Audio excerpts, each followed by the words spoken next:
Saya Pak Fran, saya ditugasi konsil untuk memandu proses ngobrol kita yang diadakan setiap hari Jumat ini. Kebetulan untuk hari ini adalah sesi ketiga dari obrolan yang menjadi program rutin dari Konsil LSM Indonesia ini. Nah, 2 minggu lalu yang pertama itu sudah tentang keberlanjutan organisasi masyarakat sipil, yang kedua kemarin tentang kerjasama dengan lembaga zakat ya, kurang lebih itu. Dan sekarang ini kita akan mendengarkan lebih dulu sharing pengalaman dari Mbak Tia dari LPKP Malang ya, tentang kemitraan strategis dengan pemerintah. Mbak Tia ini saya sudah kenal lama walaupun tidak terlalu dekat ya karena memang jarang ketemu juga. Apalagi selama pandemi menjadi agak paling ketemu jauh online gitu. Ya, ketemunya paling online. Jadi LPKP dan Mbak Tia saya pikir sudah punya banyak pengalaman di lapangan lah tentang berbagai program yang dilakukan oleh organisasi masyarakat sipil. Nah, kenapa kemitraan dengan pemerintah ini sekarang menjadi penting?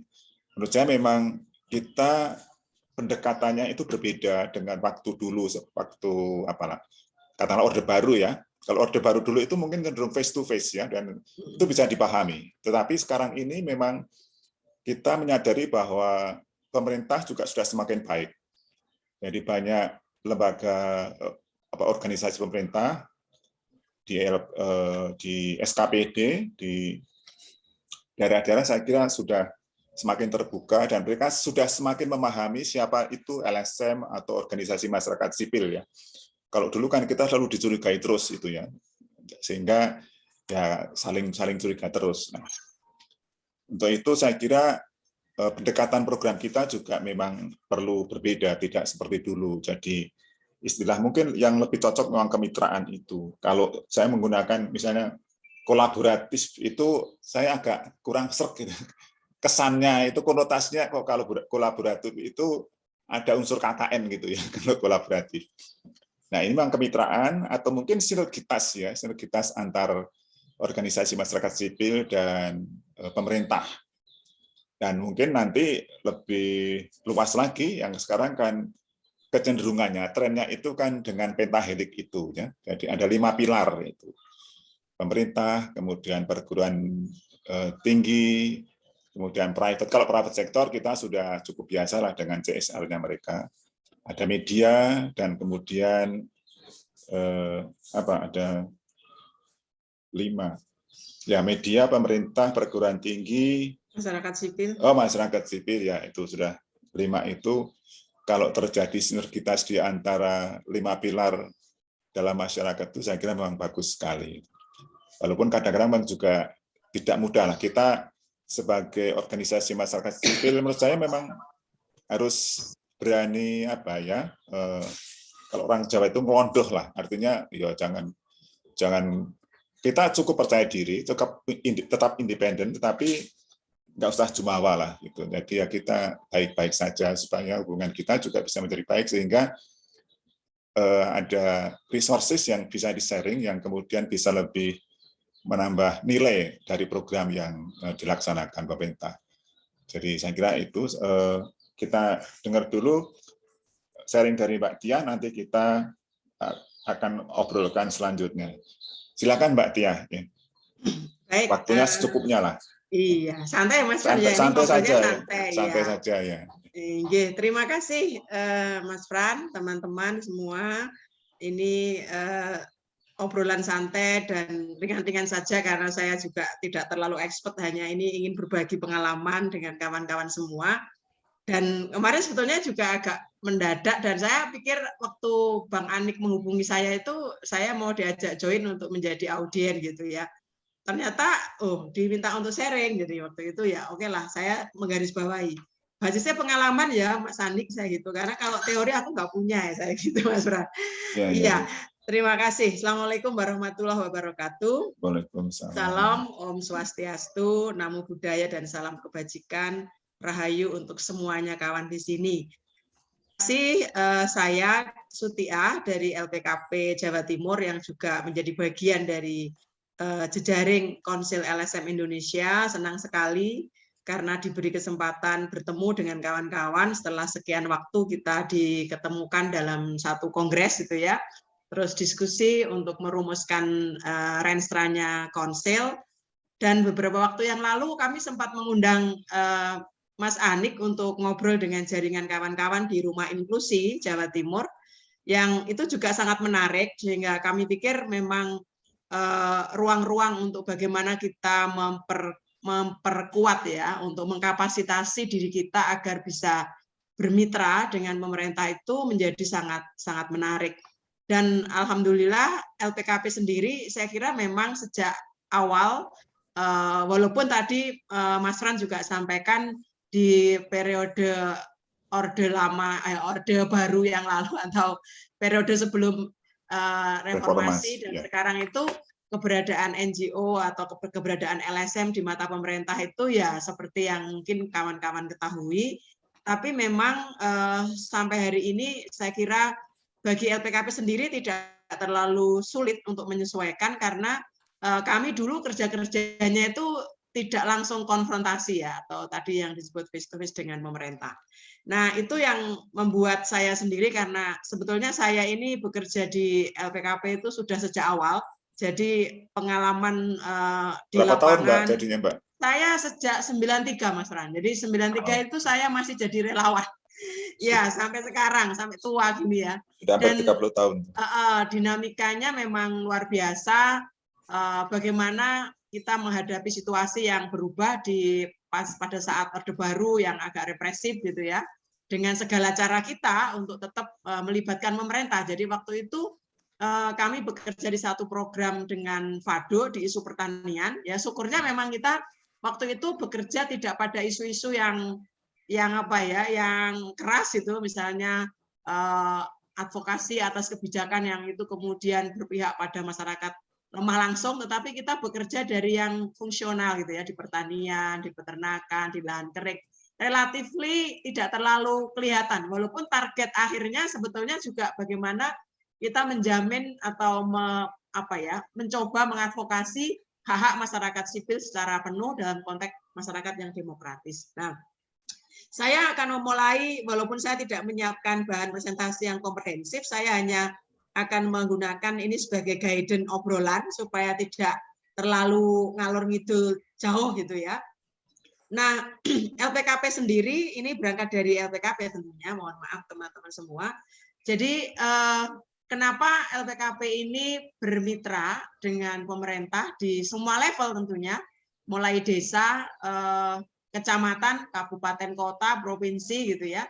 Karena memang di dalam organisasi kami ada mandat itu. Jadi keinginan LPKP menjadi bagian dari stakeholder pembangunan untuk memberdayakan masyarakat sesuai dengan concern LPKP pada sasaran masyarakat marginal itu memang memposisikan LPKP memposisikan diri bukan sebagai oposisi, tetapi kita sebagai mitra pemerintah ya. Jadi apapun yang sebetulnya kita tahu, kita lihat sebagai kekuatan kelemahan dari pemerintah itu ya kemudian menjadi bahan perenungan kita gitu ya. Jadi kita tidak langsung ketika ada kesalahan, ketika ada kekurangan, ketika ada kelemahan, kita tidak langsung menembak langsung, tetapi itu menjadi bahan refleksi kita gitu ya.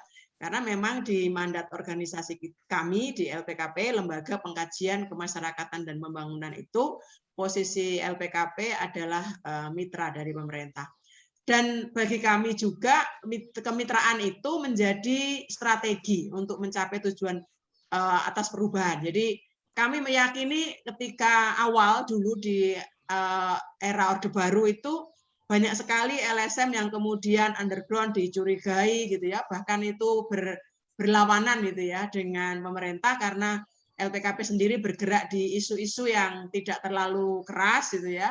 Lebih banyak bagaimana kita memberdayakan, membantu kelompok-kelompok miskin, kelompok-kelompok marginal, sehingga pemerintah sendiri juga waktu itu merasa terbantu, sehingga hubungan kami, saya ingat betul bagaimana kami didoktrin gitu ya, tanda petik oleh lembaga yang mendukung kami waktu itu harus bekerja dengan pemerintah, terutama Dinas Pertanian misalnya. Nah, hubungan-hubungan itu saya kira cukup membantu kami untuk memberikan keyakinan kepada pemerintah daerah bahwa LPKP itu, maaf ya bahasanya, anu kok ora keras gitu ya. Artinya LSM tapi nggak keras gitu kalau bahasa gitu ya. Nah, karena menurut kami perubahan itu bisa terjadi dengan berbagai cara. Salah satunya mungkin dengan cara keras bisa, tapi dengan cara yang soft, dengan cara kita bagaimana saling memahami kekuatan, kelemahan gitu ya, menginjeksi pelan-pelan gitu ya, dengan tetap walaupun kadang-kadang juga gergeten menahan emosi, tapi karena itu menjadi strategi bagi organisasi kami atas mandat itu ya mau tidak mau kita harus mengikuti begitu. Nah, tentunya saya kira ada nilai manfaat ya. Jadi bagaimanapun walaupun jauh sebelum itu LPKP tidak pernah membayangkan bahwa ketika kita bermitra dengan pemerintah itu akan dapat proyek. Saya kira sama sekali tidak, karena dalam perjalanan LPKP memang kami tidak pernah maaf ya meminta proyek, kemudian bagi dong ini program ini saya kerjakan, tidak pernah. Jadi apa yang kami kerjakan 80% memang berasal dari pendanaan dari sponsor atau donor-donor asing yang itu kami yakinkan kepada pemerintah, kami ini hadir membantu. Jadi kalau kami dimusuhi bagaimana? Kami ini mendapatkan manfaat dari apa yang kami jual, dalam tanda petik kita tawarkan kepada sponsor, kemudian jualan kita itu akan membantu masyarakat gitu ya. Dan pemerintah pasti dapat benefit karena kita juga tidak pernah melarang mereka mengklaim bahwa misalnya ada sekian perubahan kondisi lahan waktu itu di pertanian itu ya. Walaupun itu bukan dari APBD, bukan dari APBN. Menurut kami ya monggo saja selama gitu ya kita saling bisa berkomunikasi, batasan klaimnya itu tidak serta-merta arogan bahwa menafikan keberadaan kami. Jadi saya kira nilai benefit atau nilai manfaat yang diterima ini tentunya juga kepada kedua belah pihak. Jadi bagaimana kita melakukan ini karena ada nilai manfaat baik secara ekonomis, secara politis maupun juga secara sosial budaya. Ini saya kira mendasari sekali kenapa LPKP sejak awal kelahirannya atau keberadaannya itu memang sudah jelas kita tidak memposisikan sebagai oposisi, tapi sebagai mitra pemerintah. Nah, ini diperkuat ya, saya kira paradigma baru di pembangunan itu, kalau tadi Mas Fran bilang pentahelix, sebetulnya 3 pilar besar gitu ya. Kalau misalnya kemajuan pembangunan itu di berbagai aspek kehidupan kita, itu kan bisa dilakukan ya. Kalau misalnya ngomong pemegang utama ya pemerintah yang dia menjalankan amanah rakyat dengan sekian anggaran yang cukup besar dan sebagainya. Dan kemudian tidak ketinggalan juga bahwa peran masyarakat sipil seperti kita dalam organisasi kita itu juga punya tanggung jawab, serta private sector. Walaupun dulu saya pernah diajarin ansos itu ya selalu kalau bicara tentang pemerintah dalam tanda petik adalah penguasa itu berkolaborasi dengan kapital gitu kan, itu menekan masyarakat kecil dan sebagainya. Nah, saya kira itu menjadi ilmu-ilmu yang sangat baik untuk tetap kita istiqomah bagaimana kita bekerja ini juga dalam konteks memperjuangkan kelompok-kelompok yang tidak beruntung, kelompok-kelompok yang marginal. Tetapi bahwa eksistensi organisasi masyarakat sipil yang kemudian seperti yang sekarang ini kita aktif, kita bekerja, itu tetap mempunyai tanggung jawab untuk mendukung ya kemajuan pembangunan di semua aspek. Nah, tentunya kami menyadari betul gitu ya agar kerja kita itu dengan aura positif, dengan cara berpikir yang positif gitu ya. Kami menyadari bahwa ketiga pilar besar ini gitu ya, kalau tadi media gitu ya, private sector, akademisi dan sebagainya dalam pentahelix itu semua pasti punya kepentingan. Tidak ada di dunia ini orang berbuat sesuatu tidak ada kepentingan. Kemudian juga kepentingan ini kan kita akan bisa lihat ya, kepentingan-kepentingan ini dominasinya untuk siapa gitu. Nah, kemudian juga ada kekuatan-kekuatannya. Seringkali kan tadi kalau Mas Fran bilang ya ojo jumawah gitu ya, jangan terlalu berbangga diri merasa bahwa LSM ini yang paling top atau OMS ini yang paling top gitu ya, atau pemerintah ini yang paling punya kuasa gitu kan. Karena kalau dasarnya itu saya kira itu akan membuat relasi kita itu menjadi sangat tidak nyaman gitu. Jadi bagi saya pribadi misalnya saya melihat siapapun, apakah melihat sesama teman OMS, melihat pemerintah, saya selalu berpikir bahwa masing-masing ini tentunya punya kekuatan, tentunya juga pasti punya kelemahan, sekecil apapun gitu. Nah, kelemahan-kelemahan yang kita punya ini tentunya menjadi bahan refleksi dari masing-masing gitu ya. Dan apabila ada kesempatan kita menyampaikan kelemahannya, ya disampaikan saja gitu ya, supaya masing-masing bisa mencoba memperbaiki. Termasuk bagi kami sebagai OMS banyak sekali keterbatasan-keterbatasan yang kita miliki ya, termasuk LPKP. Kalau saya terlibat sejak 93, bagaimana kami hanya punya tempat satu petak 3x3 dan itu pun numpang begitu ya. Kemudian kami harus berbenah bagaimana mendapatkan kepercayaan dari kawan-kawan sponsor yang memberikan dana kepada kami dengan bekerja keras untuk membuktikan bahwa kami memang melakukan dengan baik gitu ya, dengan akuntabel gitu. Itu saya kira proses yang sangat panjang untuk memperbaiki baik itu dari sisi kapasitas sumber daya manusia kami secara kuantitas maupun kualitas, tata kelola di organisasi kami, kemudian etika kami harus berjejaring, itu semua berproses ya, karena tadi kami menyadari pada saat awal LPKP terbentuk 89 itu pada situasi yang sangat berbeda dengan era setelah reformasi. Nah, kelemahan-kelemahan itu menjadi bahan refleksi yang kemudian kami perbaiki gitu ya. Walaupun juga tetap terus ada kelemahan-kelemahan itu gitu ya. Nah, sementara kekuatan-kekuatan yang kita punya sekalipun kecil yang kita tabung gitu ya, kepercayaan dari masyarakat, kepercayaan dari pemerintah, kepercayaan donor itu kita pupuk supaya kekuatan itu betul-betul menjadi modalitas gitu ya, modal bagi kami untuk terus bekerja bagaimana mewujudkan visi misi sesuai mandat organisasi kami. Nah, ini saya kira selalu saya bilang bahwa jangan pernah jadikan kelemahan yang kita punya ya itu untuk kita tidak berusaha memperbaiki dan tidak percaya diri, dan jangan gunakan kekuatan yang kita punya itu untuk menyombongkan diri atau jumawah bahasanya gitu, sehingga menganggap orang lain itu lebih rendah, lebih buruk, lebih tidak mampu daripada kita.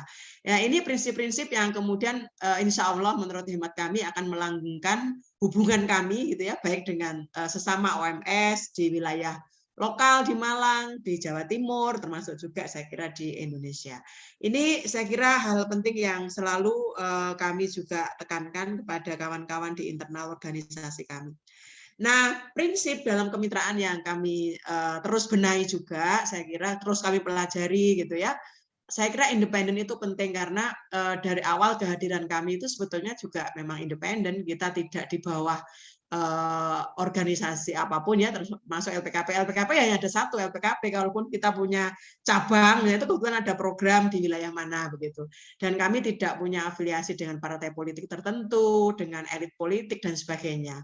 Apalagi dengan pemerintah, karena murni sumber-sumber hidup kami itu ya kami kais dari jualan ide gitu ya, jualan tenaga kita sebagai konsultan dan sebagainya. Akuntabel saya kira kita jangan pernah menuntut orang lain untuk transparan, untuk baik kalau kita sendiri juga tidak melakukan itu. Dan LPKP sendiri memang juga tadi saya sampaikan berproses gitu ya. Sejak awal mungkin karena kita tidak tahu, kita melakukan kesalahan, tapi dengan misalnya diingatkan oleh mitra kita, oleh donor kita menjadi tahu, oh ternyata yang itu nggak benar, oh ternyata itu keliru gitu ya. Dan nilai-nilai yang kita junjung tinggi itu juga menurut saya menjadi bagian untuk kita tetap bisa menjalankan prinsip organisasi kami yang independen dan akuntabel, dan itu kayaknya untuk sekarang menjadi syarat juga gitu ya ketika kita akan bermitra strategis dengan pemerintah daerah. Nah, setara dan menghormati perbedaan ini saya kira penting karena prinsip-prinsip inklusivitas itu kami pegang dan itu diperkuat ketika kami 5 tahun menjalankan program-program inklusi gitu ya. Dan secara kelembagaan bagaimana kita bisa mensikapi keberagaman, apakah keberagaman karena etnik, gender gitu ya, termasuk juga soal kondisi fisik, apakah disabilitas atau tidak dan sebagainya. Dan itu kita tanamkan terus menjadi sebuah gerakan yang ada di internal organisasi maupun juga kepada mitra-mitra kerja kita. Nah, jelas target yang akan dicapai. Jadi saya kira dengan kita punya organisasi, ada rensranya dan sebagainya itu, kita punya mandat yang itu target-target perubahan apa yang harus dicapai oleh organisasi itu sangat jelas, dan itu akan mengguiden langkah-langkah kita, termasuk mengguiden kenapa kita harus bermitra dengan pemerintah. Saya kira itu bagian yang terus kita lakukan. Nah, kami mencoba sharing saja kepada teman-teman. Jadi sekali lagi ini basisnya pengalaman ya. Jadi kalau nanti ada yang nggak sama dengan apa yang dilakukan kawan-kawan, ya itu wajar karena ini basisnya pengalaman, dan kami tidak terlalu banyak menyandingkan apakah teorinya benar atau tidak ya. Kami learning by doing tadi, coba gini kok nggak tepat, coba berarif dengan cara ini, ternyata kok ya tepat dan sebagainya. Nah, ini formulasi yang kami rangkum dari pengalaman saya pribadi dan juga lembaga sekian tahun bekerja dengan multi pihak gitu ya, termasuk diantaranya pemerintah. Yang pertama, saya kira memang kita harus memastikan ya bahwa organisasi kita itu eksis. Eksis artinya ya tidak sekedar ada nama, tempatnya jelas itu ya. Kemudian kalau hubungi itu dihubungi ada orangnya itu. Karena sekarang banyak juga dengan kemudahan mendirikan organisasi masyarakat sipil gitu ya. Ya orang mendirikan organisasi ada namanya, tapi ketika ditelepon nggak ada yang menerima gitu ya. Kemudian tidak ada kantor yang jelas, itu orangnya ya kemana-mana di dalam, katanya teman saya stempelnya ada di dalam tas itu kan. Nah ini eksistensi secara fisik, dan eksistensi terkait LPKP sendiri saya kira dengan pengalaman 89 kita ada hingga saat ini, kalau kita lihat ngomong usia kan sekitar 33 tahun ya, 33 tahun itu menurut hemat kami ya usia yang cukup matang, walaupun kami juga tidak berbangga hati bahwa LPKP itu besar, tidak. Ya, artinya dari proses-proses yang kita lalui gitu ya, bagaimana kita memperbaiki dari sisi eksistensi organisasi gitu ya. Karena itu menjadi bagian yang nanti akan kita sampaikan, ini loh LPKP, ada nggak orangnya? Oh ada, stafnya. Ada nggak kantornya? Oh ada, walaupun kantornya nggak bagus amat ya ada. Kalau kita bikin kegiatan, ada nggak jejaknya? Oh ya ada, kayak gitu-gitu ya. Ini saya kira modal pertama. Jadi kalau misalnya kita mau berkenalan, mau minta dipahami ya, saya kira eksistensi organisasi itu harus betul-betul kita miliki. Nah, termasuk tadi saya bilang positioning-nya. Jadi kalau misalnya alhamdulillah para pendiri atau foundernya LPKP itu mensepakati gitu ya bahwa posisi LPKP memang bukan posisi oposisi dengan pemerintah, tapi oposisi atau posisinya mitra, maaf. Nah ini saya kira menjadi bagian yang sangat penting.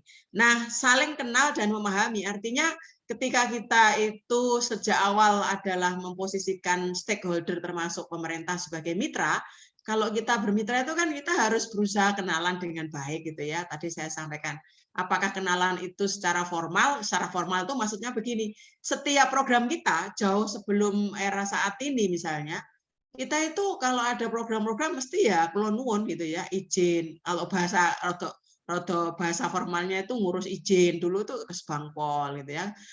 Kemudian kalau disuruh daftar ke pemerintah ya daftar, karena kita menjadi bagian dari yang ada di wilayah itu, ya mau tidak mau harus mengikuti aturan main yang ada begitu.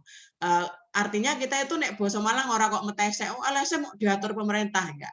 Kita mencoba mengikuti tata kelola regulasi yang ada, karena ketika kita eksistensinya ada, kepingin kenal dengan mereka, ya mau tidak mau ya bukan dalam artian itu kok gelemen diatur-atur, enggak, kita mengikuti regulasi yang ada gitu ya. Dan kemudian ketika kita sudah kenal, tidak hanya kenal, oh saya tahu ada dinas pertanian, oh saya tahu ada dinas lingkungan hidup, saya tahu ada dinas DP3A. Nah kita berusaha memahami sebetulnya apa sih yang menjadi mandat mereka, seperti apa mekanisme mereka bekerja gitu ya. Syukur-syukur kita punya kenalan simpul-simpul orang dalam yang bisa bicara dari hati ke hati untuk cerita tentang kondisi mereka, karena kami meyakini gitu ya, dari sekian birokrasi atau sekian ASN itu mungkin umum mengatakan walah resek, tapi pasti ada yang baik, atau semua baik tapi ya ono sing resek. Itu sehingga penting menjadi kita harus kenal dan kita harus memahami supaya ketika nanti kita berinteraksi itu kita tidak salah, atau kita bisa memilih cara yang tepat bagaimana dari sisi eksistensi lembaga kita dikenal, kita kenal by personalnya, kita kenal dari sisi kebijakannya, kita kenal mandatorinya, kita kenal program kegiatannya gitu ya. Sampai kita kenal cara kerja mereka seperti apa. Nah, ini saya kira memang itu butuh waktu, butuh kesabaran gitu ya. Saya pribadi misalnya dulu pernah kalau mau cerita praktisnya itu, kalau ngomong alay ya, pemerintah itu saya berpikir positif begini, mereka itu belum tentu kita ajak bicara sekali langsung paham. Ada yang sampai 5 kali nggak paham-paham. Minta dibantu buatkan konsep ini, konsep itu. Kalau misalnya kita itu tadi jumawa tadi ya akhirnya sudahlah, alah ngapain ngurusi pemerintah resek kayak gitu-gitu. Tapi bagi kami bagaimana kami bisa meyakini bahwa mereka itu butuh dibantu, mereka itu butuh dikuatkan supaya cara pikir, cara pandangnya itu bisa menjadi setara gitu ya. Nah, ini saya kira modalitas yang sangat baik yang kemudian tumbuh kepercayaan. Nah, kalau kasarnya maaf ini ya, Mbak Tia ini sabar ya bimbing kami. Artinya bahwa kebutuhan-kebutuhan yang mereka harusnya lakukan itu kan di ASN tidak mudah karena di ASN tuh punya tantangan baru belajar 3 bulan wis dipindah maneh, ganti orang baru lagi. Nah, ini kan kemudian ketika kita kenal memahami dan kita tidak berusaha berpikir positif, maka yang terjadi adalah frustasi atau putus asa. Nah, ketika kita putus asa, maka tidak akan ada trust. Jadi membangun trust, membangun kepercayaan itu menurut pengalaman saya pribadi butuh waktu yang sangat lama, butuh ketelatenan, kesabaran gitu ya. Dan saya kira kerelaan juga gitu kan. Bayangkan misalnya ketika dia punya masalah, dia ada informasi yang dia tidak tahu, tengah malam pun dia bisa ngechat saya atau kirim email minta ini, minta itu gitu ya. Tetapi bagi saya itu adalah tahapan untuk mendapatkan kepercayaan dari mereka. Nah, ini yang sering kali gitu ya, bagi teman-teman muda yang idealismenya masih tinggi itu memang tidak mudah gitu karena tadi munculnya aduh wah payah, aduh resek, aduh pusing lah kayak gitu. Nah, alhamdulillah saya pribadi dan kawan-kawan LPKP itu beberapa bisa melalui itu sehingga trust itu kemudian muncul. Artinya ketika ada kebutuhan-kebutuhan misalnya karena saya itu concernnya di isu perempuan, isu anak, isu gender, teman-teman ketika ada kebutuhan itu ya nggak sungkan minta tolong saya. Ya, Mbak, kalau ada ini gimana ya? Itu artinya itu sudah menurut saya itu sudah bagian dari trust yang kita bangun gitu ya. Walaupun itu belum sampai memunculkan satu model kerjasama formal. Tapi bagi kami tidak ada masalah karena kerja-kerja kami dengan lembaga donor misalnya itu juga menuntut ada peran serta, ada kontribusi, ada dukungan dari pemerintah. Setidaknya dengan kami kenal, mereka paham kami gitu ya. Mereka tahu eksistensi dan posisi lembaga, mereka percaya pada kami, benefit kami tidak langsung dari pemerintah. Kami tidak pernah dapat anggaran dari pemerintah misalnya. Tetapi kan apa yang kami kerjakan yang harus mengadvokasi pemerintah dan sebagainya, itu mendapatkan kemudahan dari proses yang selama ini kita lalui sampai ada kepercayaan itu. Teman-teman di kantor itu kalau misalnya butuh ngundang kepala dinas A, dinas B itu, bagi saya tidak susah karena saya punya teman-teman hampir di banyak dinas, Mbak minta tolong dong, aku pengen ngundang Bapak atau Ibu. Bahasa-bahasa itu kadang-kadang kan bagi kita rada-rada nggak nyaman, tapi ya itu harus kita ikuti karena dalam satu sisi kita ingin mendapatkan kepercayaan itu gitu ya. Nah, baru kemudian ada kemitraan ya. Kemitraan itu pun juga selalu tidak kita harapkan dalam bentuk kemitraan formal, kita dapat duit. Kalau sekarang itu kan kita sedang berharap ada kemitraan-kemitraan formal dengan kerja-kerja swakelola tipe 3 atau tipe 1 atau tipe 2 yang memang bisa dikerjakan oleh LSM. Akan tetapi sebetulnya kalau kita di LPKP misalnya, selama ini ya hampir sudah sekitar 10 tahun gitu ya, sebelum jauh ada kebijakan swakelola dan lain-lain di tahun 2018 gitu ya. Kami sudah sering diminta untuk memberikan sebagai narasumber kah, fasilitator kah, terlibat di kegiatan-kegiatan kajian kah oleh pemerintah daerah itu. Artinya memang kemitraan itu tidak kita pahami secara formal gitu ya dalam bentuk akad kerjasama dan sebagainya. Dari situ kami bisa mewarnai gitu ya hal-hal yang kemudian kami pandang itu harus kami injeksikan, harus terjadi pada pemerintah, sebetulnya itu bisa kita berikan melalui fungsi-fungsi kemitraan, walaupun misalnya menjadi seorang fasilitator. Kita kan bisa nyetir itu, nanti outputnya ini. Bahkan dulu itu teman-teman di kantor, Pak Anwar, Pak Solehan itu, Kalau misalnya ada kegiatan pemerintah itu mereka nggak biasa bikin tor misalnya. Kita yang bikin kantor, karena bagi kami dengan kita membuat kantor itu, mereka pasrah bongkoan karena mereka tidak tahu substansinya, kita bisa membawa alur pikir mereka kepada alur pikir kita. Nah ini saya kira kerja-kerja advokasi sistemik yang kami lakukan itu, sehingga banyak sekali kebijakan-kebijakan di tingkat kabupaten ya di wilayah kerja kami itu yang syarat dengan muatan-muatan warna dari cara-cara pikir kami, pengalaman-pengalaman kami yang itu harapannya memang kemudian dilakukan oleh pemerintah. Jadi bermitra, bersinergi ini harapan kita memang misalnya LPKP punya program-program dengan donor, itu kan piloting, inovasi-inovasinya itu kan kemudian kita berikan ya dengan berbagai cara tentunya ya, kita soundingkan, kita yakinkan kepada pemerintah bahwa model ini bagus dengan melibatkan mereka sejak awal. Misalnya program kami di Peduli, program kami di SLT sekarang itu banyak sekali yang kemudian direplikasi oleh pemerintah gitu, karena kami melibatkan mereka sejak awal. Artinya bahwa dengan duit mereka kita harapkan apa yang menjadi praktek baik, inovasi-inovasi yang kami lakukan itu bisa diteruskan oleh mereka, dan tentunya kalau kita mau ngomong benefitnya, mereka ketika nggak tahu tanya juga ke kita, mereka kita butuh narasumber tanya juga ke kita kayak gitu. Nah ini saya kira juga model yang kita lakukan di dalam tahapan membangun kemitraan dengan pemerintah, terutama pemerintah daerah ya. Mohon maaf karena itu kan bermainnya di lokalan. Jadi kalau dengan kementerian lembaga, tapi kalau PKP paling mentok gitu ya di provinsi lah, Jawa Timur dan beberapa provinsi di mana kita bekerja. Kemudian yang tidak kalah penting saya kira refleksi dan evaluasi bersama. Nah ini kata refleksi evaluasi memang kita tidak maknai terlalu kaku gitu ya, karena sambil jalan pun sebenarnya kita bisa merefleksi gitu ya. Kayaknya yang kurang ini deh Pak, yang kurang ini Bu. Ke depan sebaiknya kita perbaiki seperti ini. Jadi misalnya di kegiatan bersama, kita kalau di pemerintah mohon maaf tidak biasa mereka melakukan misalnya evaluasi atas proses. Yang mereka evaluasi itu kan pretest post-testnya, tapi penyelenggaraannya seringkali mereka tidak evaluasi. Nah, pengalaman kolaborasi dengan kita selalu mencoba mengajak duduk sebentar, kira-kira yang kemarin sudah kita kerjakan, di mana ya yang kurang memuaskan, mana yang sudah baik itu daya dukungnya apa, dan sebagainya. Itu saya kira menjadi bagian yang sangat penting, karena saling menerima dan saling memberi itu bagi kami juga menjadi bagian untuk melanggengkan proses kemitraan-kemitraan yang kita lakukan dengan pemerintah.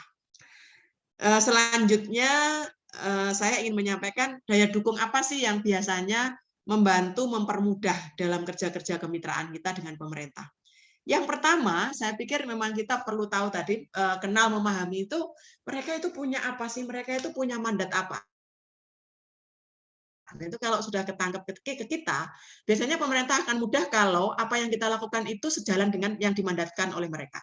Apakah kebijakan bentuknya, apakah program gitu ya, apakah kegiatan, dan itu kalau bisa menyumbang pada pencapaian outcome mereka, itu saya kira akan sangat baik gitu ya. Misalnya yang menggelinding itu terkait kebijakan pengaruh utama gender, saya kira LPKP cukup lancar gitu ya. Kemudian kabupaten kota layak anak gitu ya. Dulu awal-awal tentang isu perlindungan anak dalam konteks yang sangat makro, termasuk human trafficking dan sebagainya, itu banyak sekali kontribusi kerjasama kita, baik di tingkat pusat maupun juga di daerah, karena memang sama-sama kita punya kepentingan itu. Jadi kita membacanya itu kalau mengadvokasi sesuatu, dan sesuatu itu sudah ada payung hukumnya di tingkat nasional, ke daerah itu akan sangat gampang. Kemudian yang kedua, tentunya kapasitas kita juga penting ya. Jadi kapasitas dan kontinuitas. Nah ini. Jadi kalau kita itu mau bermitra kan ya kira-kira kowe duwe apa gitu kan. Kelebihanmu apa? Kekuatanmu itu apa? Sehingga menjadi sangat penting upaya-upaya mengkapasitasi diri pada SDM yang ada di LPKP, walaupun kita juga saat ini punya tantangan untuk regenerasi kita. Ya. Karena nanti untuk jaminan kontinuitas, alhamdulillah sih kita yang tua-tua ini kok ya masih diparingi sehat grassroots gitu ya, walaupun di kandang sendiri. Kalau misalnya tadi saya guyon, kalau saya itu hanya ngejar pengen dapat bayaran banyak ya dari dulu hengkang ke LPKP. Tetapi kami berpikir bahwa kemitraan yang akan dibangun LPKP itu membutuhkan kontinuitas gitu. Jadi orang-orang yang dalam tanda petik cukup punya pengalaman agak lama ini harus dipertahankan sambil menyiapkan generasi-generasi baru agar kontinuitas kemitraan itu tetap terbangun. Karena begitu itu loss gitu ya, 3-4 tahun kita tidak berhubungan itu, apalagi di pemerintah itu ada tantangan nanti ya, mutasi, ganti orang itu luar biasa.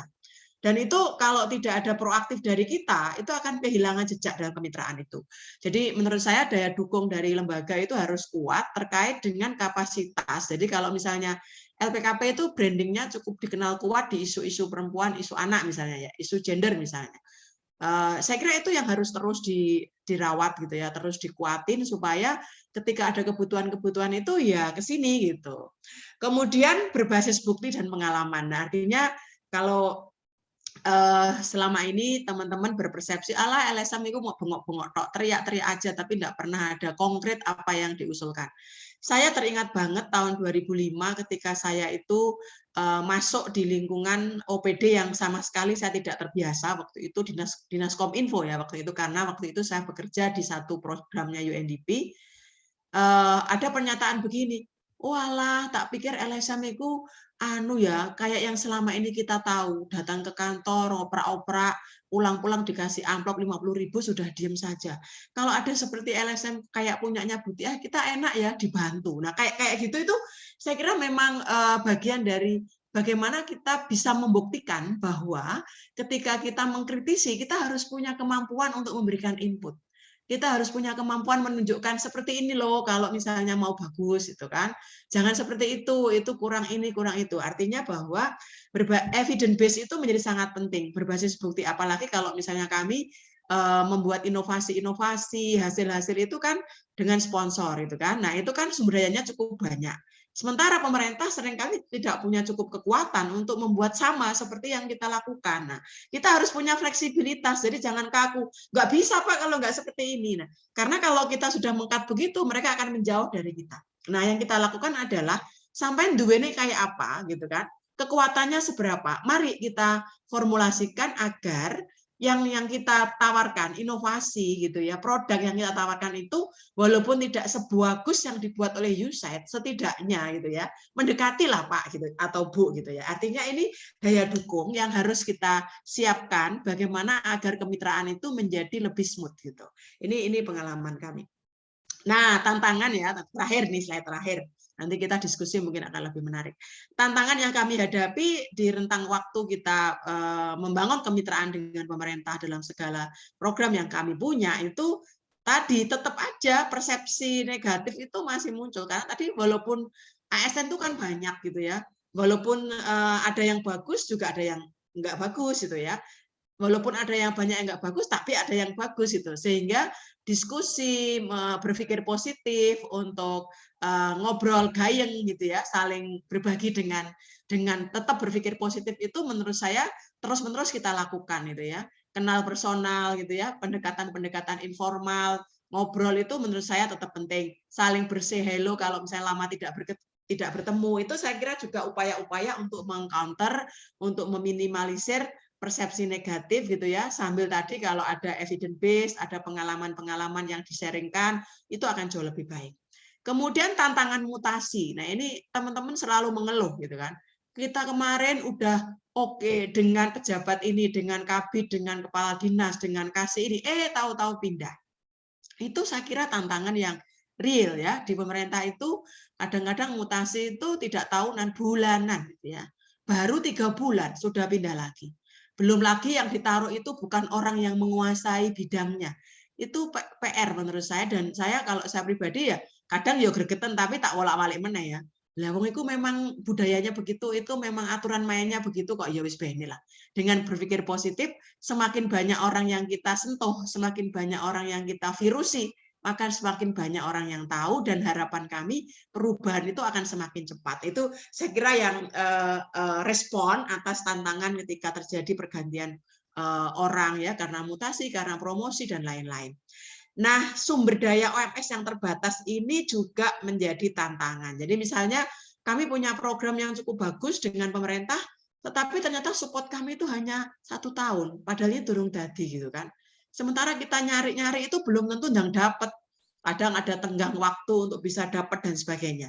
Nah, ini juga tantangan bagi kami sehingga saya kira benar sekali ketika kemudian lembaga masyarakat sipil itu juga didorong untuk bisa bermitra formal dengan pemerintah daerah lewat program-program swakelola tipe 3 misalnya, itu akan sangat baik, bisa menjadi jaminan untuk LSM itu berlanjut gitu ya. Karena tantangan yang berat tadi, kita dapat proyek cuma setahun, durung sampai dadi wis entek duitnya, entek waktune, entek tenagane. Nah, ini saya kira juga menjadi tantangan kita. Administrasi yang birokratis itu harus kita pahami. Jadi seringkali kita itu melakukan kegiatan satu, tanda tangannya sak guambreng. Itu kadang-kadang kan ada orang yang males, aduh ribet urusan dengan pemerintah. Nah, mau tidak mau, suka tidak suka itu kita pahami selama, menurut saya, kalau saya pribadi, selama itu bukan tindakan korupsi bagi mereka, saya layani. Artinya, Buti iki rangkep papat, iki rangkep 5 gitu ya. Enggak apa-apa gitu kan. Ini, perlu itu, enggak apa-apa kalau itu memang aturan mainnya begitu gitu ya. Nah, ini saya kira kawan-kawan semua, moga-moga ini menjadi pematik diskusi kita, obrolan santai yang tadi saya sudah garis bawahi betul sama Mas Anik ini. Ojo digugat teori ini loh ya, aku gak duwe teori, ini pengalaman yang tak formulasikan aku gitu. Jadi saya kira itu Mas Fran, beberapa slide pematik diskusi, moga-moga teman-teman bisa juga sharing gitu kan, karena di dalam kemitraan ini bisa beda antar wilayah, antar jenjang pemerintahan gitu ya. Dan tentunya teman-teman pasti memiliki pengalaman-pengalaman yang berbeda juga. Saya kira mekaten saya kembalikan ke Mas Fran. Terima kasih. Betul, terima kasih Mbak Tia. Luar biasa, sudah 42 menit, tapi nggak terasa ya, karena banyak banget yang disampaikan, karena pengalaman sejak awal. Ya, Fado, saya juga relatif kenal dengan Fado ya. Dengan Pak Paul Gun, ada Mas Imam di sana. Itu bapak saya yang mendidik seperti ini, Mas Fran. Ya. Sejak saya masih unyu-unyu, ya. Sekarang tapi kayaknya merger ya dengan apa? Atau VECO kan? Jadi VECO kan? Iya, betul. Ya, kebetulan ada teman yang di VECO juga sekarang itu. Dan, tapi memang ya saya kira itu pelajaran baik juga dari apa? Ya VECO apa namanya Fado ya dulu Fado dari Belgia nih ya kalau dari Belgia ya dari Belgia itu salah mereka, satu donor kami pertama yang pada zaman era Orde Baru yang dia sudah mengembangkan model kemitraan dengan pemerintah sebetulnya Mas. Betul dan memang mereka bagus anunya juga. Saya juga pernah diundang ke sana dan juga belajar juga dari sana dan memang ya baguslah mereka. Dan khusus untuk apa spesialnya di pertanian organik ya. Iya berkembang sih, dulu awalnya pertanian konservasi terus berkembang sampai sekarang dia fokusnya ke organik. Betul. Baik, terima kasih Mbak Tia. Jadi teman-teman tadi sudah sekitar 45 menit, banyak sekali sharing dari Mbak Tia sejak dari awal ya bagaimana tentang dulu Bang ada terkenal pemerintah OMS dengan perusahaan ya, karena dulu memang saya kira hanya itu yang lain-lain yang 2 itu memang belum dipikirkan begitu dan bisa 3 itu sudah bagus begitu. Jadi belum pentahelik tapi masih trihelik gitu. Iya, betul. Bagus itu. Terus kemudian juga ada prinsip-prinsip yang harus digunakan. Memang saya kira harus ada prinsip walaupun kita ya kerjasama ya supaya juga jelas juga. Jadi ada beberapa prinsip yang tadi disampaikan oleh Mbak Tia. Kemudian juga tahapan untuk bermitra. Jadi tidak sekedar langsung ujuk-ujuk juga. Biasanya berproses agak panjang. Ya, karena memang tadi yang disebutkan salah satunya adalah membangun kepercayaan, trust. Itu penting ya.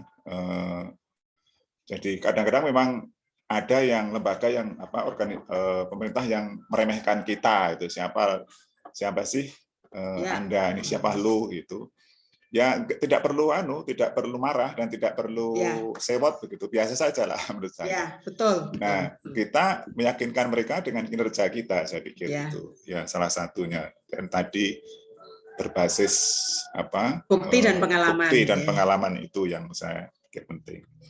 Dan memang biasanya yang menjadi tantangan tadi yang disebutkan yang slide terakhir tadi ya, adanya mutasi itu kadang-kadang memang bikin puyeng juga. Tapi ya kalau kita masuk di ranah itu, bekerja dengan mereka itu di mana-mana seluruh Indonesia sama saja ya. Jadi selalu ada begitu, dan tentu saja kita punya kiat-kiat yang bisa kita laksanakan dan tidak mudah menyerah. Baik, terima kasih Mbak Tia. Silakan teman-teman kalau ada yang ingin bertanya, klarifikasi, atau mungkin juga sharing yang sesuai dengan yang di pengalaman masing-masing begitu. Monggo, silakan. Siapa yang mau mulai ini? Memang ini tidak banyak sih pesertanya. Bisa TikTokan aja siapa yang tidak perlu formal pakai terminan lah gitu. Mbak Esti kayaknya Mas Fran ada Mbak Esti. Iya Mbak Esti. Silakan Mbak Esti dari Lampung ini. Iya, jauh ini. Jauh, nyabrang laut sendiri. Silakan Mbak Esti. Bu Sutia, suara saya terdengar jelas Bu? Baik. Jelas. Baik ya. Oh, tiba-tiba hilang. Saya bisa sharing pengalaman Bu. Sharing pengalaman karena memang yang disampaikan Ibu tadi benar-benar saya ngalami sendiri dari adanya mutasi ini sangat mengganggu kerjasama kita, terus resikonya kita harus mengulang lagi dari nol. Nah, pengalaman itu saya dapatkan di beberapa wilayah dampingan Speak Indonesia. Terakhir sih kita mencoba untuk bagaimana ada satu bidang yang harus kita pegang memang. Jadi kalaupun sudah berganti pejabat yang lama, berganti dengan yang baru, kita punya satu PAC yang harus kita kuatkan itu dengan Bapeda. Jadi ketika dengan pemerintah, resikonya seperti yang disampaikan Pak Frans. Jadi kita kadang dicuekin, terus mereka merasa risih dengan NGO gitu ya. Tapi ketika kita ada ikatan kuat dengan Bapeda, ternyata ini yang menjadi kunci bahwa kita selalu diterima gitu. Bahkan pejabatnya ganti, bupatinya ganti atau wali kotanya ganti, kita tetap bisa akses masuk ke dalam. Itu satu, minimal kita punya orang yang kita pegang itu di Bapeda. Kemudian kedua, untuk menjaga kemitraan kita dengan pemerintah, memang kita harus selalu update. Misal di salah satu kota yang kita dampingi, contohnya yang di Speak Indonesia ini di Karawang, ada di Bandar Lampung. Nah ini kami mencoba selalu untuk update ada program apa sih untuk tahun ini, gitu. Sampai kira-kira yang bisa kita kolaborasikan dengan pemerintah, baik program yang kita miliki dengan programnya pemerintah, sehingga pejabat yang baru ini akan bisa menerima kita dengan baik, bahkan tidak menutup kemungkinan program-program di mereka itu bisa dibuka untuk NGO gitu. Ini pengalaman kami di Karawang maupun di Bandar Lampung. Kebetulan Bu, saya juga ada beberapa yang menjalankan kerjasama dengan beberapa perusahaan. Jadi CSR mereka itu Speak yang sebagai pelaksana di lapangan gitu, sehingga ini benar-benar bersentuhan langsung ya. Kadang ada pejabat yang tadinya sudah negatif dulu dengan kita, tapi setelah kita melakukan pendekatan dan kita membawa sebelumnya ya mereka bisa terima. Tapi resikonya pejabat yang lama ini nggak mau sharing dengan pejabat yang baru. Jadi betul. Pejabat baru itu harus kerja keras, ya kalian cari informasi sendiri seperti itu. Ya memang resikonya sebagai pelaku di lapangan kita bisa main istilahnya Ibu tadi kan ada strategi yang memang harus kita pegang. Kita nggak bisa melibatkan orang baru, tetap orang lama yang punya pengalaman bagaimana dia bisa melobi. Ini itu Bu pengalaman dari kami. Jadi memang yang paling paling menggoda kita kuat apa enggak itu ketika mutasi orang baru minta dijelasin dari nol lagi. Iya. Betul Mbak Esti. Betul nuwun. Selesai Bu. Terima kasih. Makasih Mbak Esti. Apa Pak? Silakan ada yang lain yang ingin sharing atau bertanya atau klarifikasi, boleh. Saya mau nanya Pak Frans. Oh, Mas Anik, silakan. Ngapunten Mbak Tia, saya terlambat sedikit. Iya, enggak apa-apa Mas Anik. Itu tadi di awal sudah dipresentasikan juga. Saya pengen tahu sebenarnya yang bikin kesel sebenarnya berhubungan dengan pemerintah itu adalah kita cenderung nggak bisa intervensi pada konteks perencanaan, gitu ya. Ada memang forum Musrenbangdes dan Musrenbangda dan lain sebagainya, tapi itu biasanya itu ya kalau kita nggak kuat betul, kalau kita nggak memang kenal betul dan kredibel gitu, itu nggak banyak didengar gitu ya. Nah,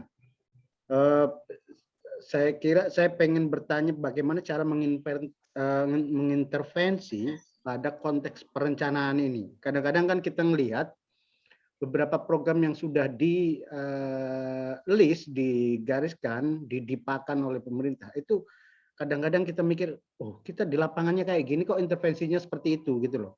Jadi proses intervensi dalam konteks perencanaan itu kira-kira seperti apa caranya yang pas gitu ya.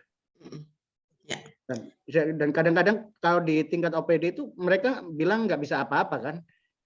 Iya. Sudah digariskan begini, kita tinggal jalanin. Gimana kita bisa mengubah ini kira-kira? Gitu. Oke. Silakan Mbak Tia, langsung aja. Iya, langsung ya. Langsung Mas Anik ya. Makasih Mas Anik. Yang tadi sudah tak cari-cari ini Mas Anik kok belum ngetok gitu ya. Iya, ini ada teman juga ini Mbak Nur Khosiah ini juga punya pengalaman yang luar biasa juga bagaimana bermitra dengan pemerintah dari kawan-kawan Jawa Timur. Ya, jadi memang betul seringkali kalau tadi Mbak Esti lebih banyak pada yang menggoda itu kalau mutasi Bu gitu ya.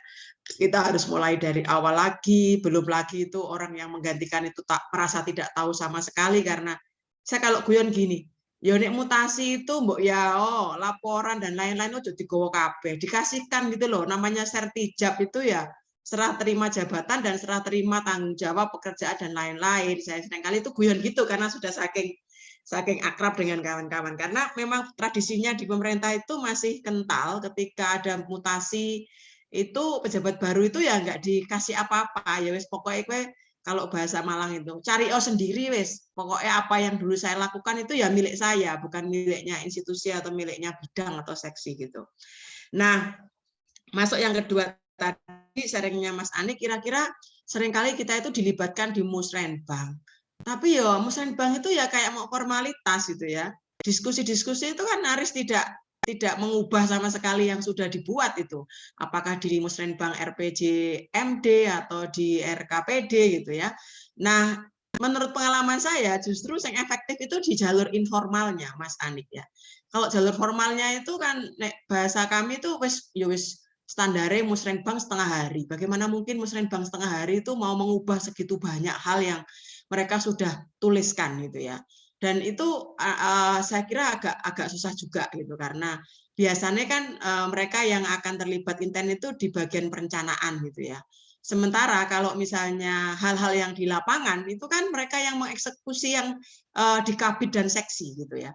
Nah, sehingga pengalaman kami itu menitipkan hal yang harus mereka usulkan dalam perencanaan itu jauh sebelum mereka masukkan dalam matrik perencanaan mereka gitu ya. Jadi kadang-kadang kalau kita sudah dekat itu saya sering, nanti Mbak Kos juga mungkin sering juga ditanya, kira-kira apa ya yang bisa kita usulkan kegiatan tahun depan misalnya kan, lanjutan dari kegiatan yang kemarin dengan masalah yang seperti ini. Nah itu kalau kita masuknya di jalur formal pada saat musren, saya kok nggak yakin itu akan tercover karena musren itu prosesnya setengah matang Mas, sudah hampir jadi gitu ya. Kalau kita pahami tahapan di perencanaan pemerintah itu kan kalau kita mau ngomong yang tahunan gitu ya, RKA itu kan disusun setiap tahun dan itu dimulai sejak bulan, bahkan kalau ngomong e-planning itu Februari gitu ya. Jadi N-2-nya itu sejak Februari. Nah, kalau kita mau ngomong persis itu menjawab masalah itu ya rodok berat gitu, agak berat juga gitu. Nah, masuk ke RKA dan lain-lain karena saya tahu persis itu karena saya agak intens belajar dan terlibat sama mereka itu di PPRG, Perencanaan Penganggaran Responsif Gender. Nah, sehingga menurut saya memang kalau ada hal yang mau dititipkan atau diberikan masukan untuk masuk dalam perencanaan mereka, itu lewatnya jalur informal pada bidang-bidang seksi yang memang punya tugas itu. Nah, kemudian yang kedua, soal tadi mereka bilang nggak bisa kita ngubah gitu. Itu memang maaf ya, ASN atau birokrasi yang dia paradigmanya itu wis kaku gitu. Sebetulnya kan di Permendagri 90 itu sudah ada nomenklatur ya. Nama-nama sekarang itu bahkan di tingkat pemerintah itu kunciannya itu ada di level subkegiatan. Bayangkan, jadi nama subkegiatan dari apa yang mereka lakukan itu sudah dipatok oleh Kemendagri itu. Jadi nggak bisa kita bermain dengan nama-nama subkegiatan baru gitu, atau subkegiatan yang di luar itu. Nah, kawan-kawan ASN yang dia tidak cukup fleksibel dan tidak mau berinteraksi dengan teman-teman yang di lapangan, seringkali ya, maaf ya, nggak nyambung. Kadang-kadang ada kegiatan, bannernya namanya sosialisasi atau namanya workshop, tapi yang dilakukan itu bukan workshop, gitu. Karena mereka bingung juga ketika ada kebutuhan menjawab masalah ini, nomenklatur yang tersedia itu bukan itu. Dia memaksakan memasukkan di situ. Nah, ini kalau tidak didampingi, ya, atau mereka tidak mau bertanya, skenario nanti kayak apa? Makanya kami seringkali gini, teman-teman itu kalau mau mengawal kegiatan, jangan hanya mengawal pada saat musren atau penyusunan RKP dan RKA. Kalau bisa sampai pelaksanaan, karena bisa jadi setelah dia punya RKA, jadi DPA, ya muncul dari DPA itu kan jelas-jelas akan dieksekusi. Ketika ada mutasi, ganti orang, saya selalu bilang, PPRG itu memberikan jaminan ketika teman-teman yang menyusun perencanaan itu membuat analisis dengan baik, menuangkan dalam GBS, Gender Budget Statement, dan kerangka acuan, sebetulnya itu sangat membantu bagi siapapun, termasuk pejabat baru yang menggantikan, karena seringkali gini, yang susun RKA saya, dari DPA ganti pejabat baru. Nah, kalau dia hanya pegang iwir-iwir DPA yang bunyi sub kegiatannya adalah pelatihan atau peningkatan kapasitas SDM, tapi tidak jelas tentang apa, siapa, berapa hari, materinya apa, itu nggak ditulis. Maka orang yang menggantikan saya itu tergantung siapa yang ditakoni, siapa yang bisi. Nah, itu yang tadi saya bilang nggak bisa nggak nyambung. Jadi jangan puas dulu ketika wes musren tak usulno, belum tentu masuk menjadi RKPD. Oh, nek RKPD sudah ada gelondongannya, belum tentu masuk ke RKA.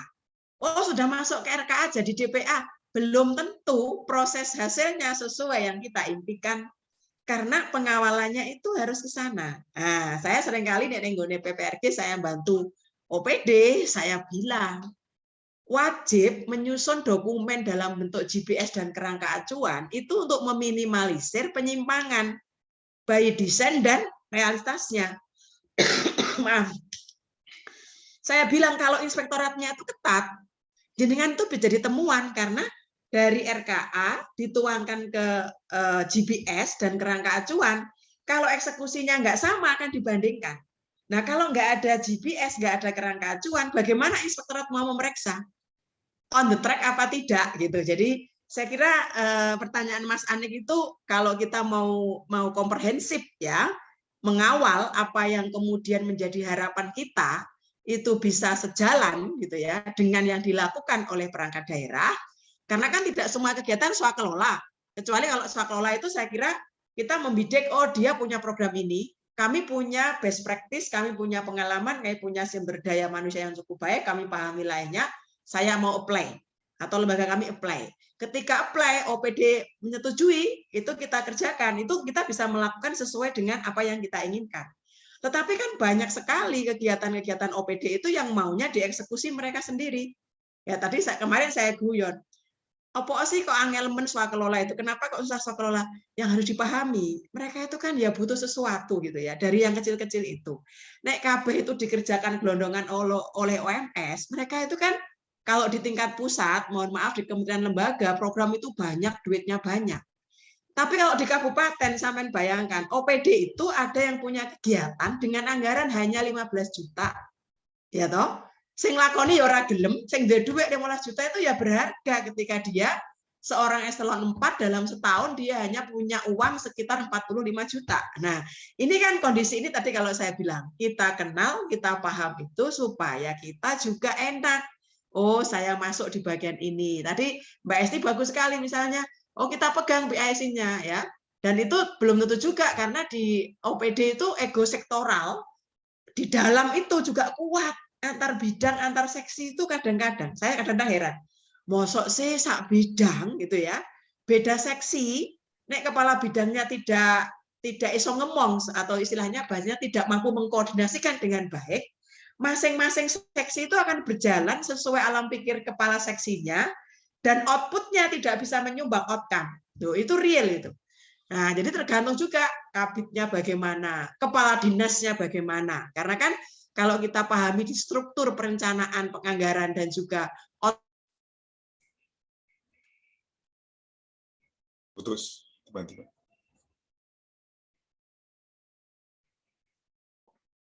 Ya, nge-freeze. Nge-freeze, ya. Ya, saya kira salah satu tantangannya tadi juga itu, masing-masing OPD atau SKPD, bahkan tadi unit kerja itu mengibarkan bendera sendiri-sendiri, itu yang salah satu tantangannya juga. Saya pikir itu sering kita jumpai lah mereka antar, jadi koordinasinya sangat kurang dan memang tidak mudah. Saya juga mengenal beberapa atau kerjasama dengan beberapa pemerintah daerah itu juga itu salah satu tantangan yang tidak gampang ya. Tapi mungkin tadi Mbak Nur Kosiah mau sharing juga tadi disebut-sebutkan oleh Mbak Tia. Ini dari Gresik ya? Mbak Tia terlempar, nanti kita Ya. tunggu dulu aja kali. Enggak, ya sambil nunggu dia mungkin Mbak Nur ini bisa sharing. Mbak Nur, halo. Nah, kalau tidak ada, saya juga sedikit mengomentari yang disampaikan Mas Anik tadi. Sebetulnya saya pernah mengevaluasi lembaga internasional World Makers yang kebetulan dia bermitra dengan yang saya evaluasi itu di 5 kabupaten di NTT dan NTB. Masing-masing kabupaten itu mitranya dengan satu LSM lah. Mereka punya program untuk pengurangan risiko bencana. Nah, bagaimana mengintegrasikan muatan-muatan dalam PRB itu di misalnya di RPG MDes ini di level desa. Ini aku pakai HP ya, maaf ya teman-teman. Oh oke, silakan lanjutkan Mbak. Kalau masih. Ini aku coba pakai HP, moga-moga suara saya masih kedengar ya. Jadi lanjutin ya Mas Anik ya. Jadi seperti itu kondisinya. Jadi betul-betul kalau misalnya kita memimpikan ideal bahwa bagaimana kita bisa mengintervensi dalam tanda petik ya, memberi masukan sampai dengan implementasi sebuah kegiatan itu seperti yang kita harapkan, itu tidak cukup mengawal di proses musyawarah perencanaan. Jadi betul-betul kadang-kadang itu apa yang kita bayangkan itu tadi saya sampaikan di perencanaan masuk dalam list usulan. Belum tentu nanti dia akan masuk di RKPD-nya. Di RKPD di tingkat OPD-nya belum tentu nanti masuk ke Renja. Di Renja belum tentu juga nanti di RKA-nya muncul. Nah, itu sehingga menurut saya memang mengawal itu kudu komprehensif gitu ya. Dan itu butuh butuh ekstra kerja keras dan kita harus punya orang di situ. Karena saya pernah mempelajari dokumen renjanya OPD itu ya kecenderungan itu copy paste tahun lalu begitu. Jadi mereka juga nggak mau berpikir berat-berat gitu ya. Saya guyon gini, mosok sih kegiatan dari tahun ke tahun itu saja. Anggarannya dinaikkan 10% gitu kan, dianggap itu wis oke gitu kan.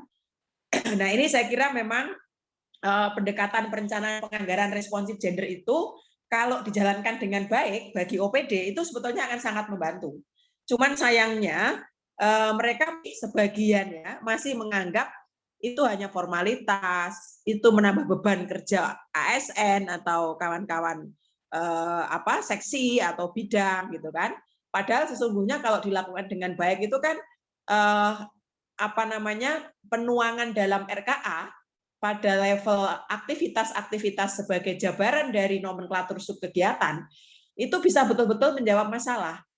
Tetapi sayangnya tadi masih banyak juga budaya di birokrasi kita pada saat membuat perencanaan itu, jangankan kok di RKA, di RPJMD saja yang itu simultan dengan renstranya OPD itu masih banyak yang copy paste gitu ya. Sehingga kadang-kadang itu antara isu strategis ya di RPJMD gitu ya dengan matrikulasi program kegiatan seringkali nggak nyambung.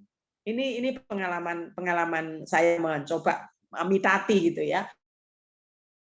Nah, tentunya kami juga dulu dorong, mestinya itu OPD itu punya lah ya teman-teman di luar pemerintah yang bisa membantu. Lah di PPRG itu ada namanya tim teknis sebetulnya. Tim teknis itu bisa membantu OPD ketika dia melakukan review pada proses-proses perencanaan. Tetapi sekali lagi banyak daerah yang belum serius melakukan itu. Walaupun secara aturan, secara mekanisme sebetulnya Kemendagri udah mendorong itu gitu ya lewat regulasi-regulasi yang mereka punya gitu. Saya kira itu Mas Fran menjawab pertanyaannya Mas Anik. Terima kasih Mbak. Ya, tambahannya ya saya kira tadi saya juga sharing pengalaman saya mengevaluasi proyeknya World Makers yang ada di NTT dan NTB itu ya. Jadi di level desa itu sampai mereka bisa mengubah RPJMDes yang sudah ditentukan.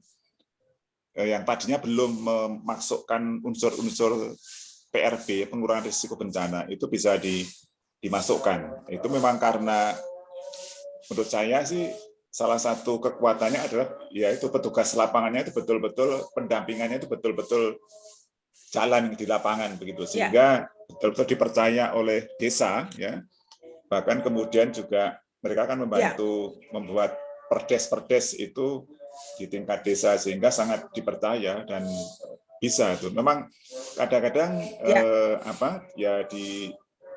kita tidak jangan langsung menyalahkan di pihak mereka ya, kadang-kadang kita sendiri kalau kurang serius dalam pendampingan ya susah juga ya untuk memasukkan ide-ide kita itu. Jadi kita betul-betul harus serius juga itu ya. Nah tentang tadi yang pergantian atau mutasi itu tidak ada serah terima dengan baik. Ya, sebenarnya tidak hanya di pengamatan saya selama ini ya, tidak hanya di pemerintahan, di LSM itu juga sering terjadi kan. Artinya pengalaman yang panjang itu ya ada di kepala orang yang bersangkutan itu. Kalau dianya pergi, nanti juga sudah nggak ada lagi di organisasi itu. Kadang-kadang juga banyak yang terjadi seperti itu loh. Artinya tidak ada transfer of knowledge, transfer of skill itu kepada teman-teman yang lain. Ini masih sering terjadi di Mbak, dia HP-nya dimatikan. Ya, ini aku udah live yang di HP. Enggak, yang Oke. Jadi tidak hanya terjadi di pemerintahan, tapi juga di organisasi masyarakat sipil ya, khususnya LSM itu juga sering terjadi ya. Itu karena memang ya tidak mudah. Oke, tadi ini Mbak Nur dari Gresik ya?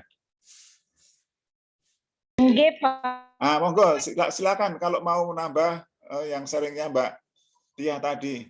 Gimana kabarnya Mbak Nur? Sehat? Ya, baik, ini lagi cangkruk sama DLH. Oh, oke. Monggo.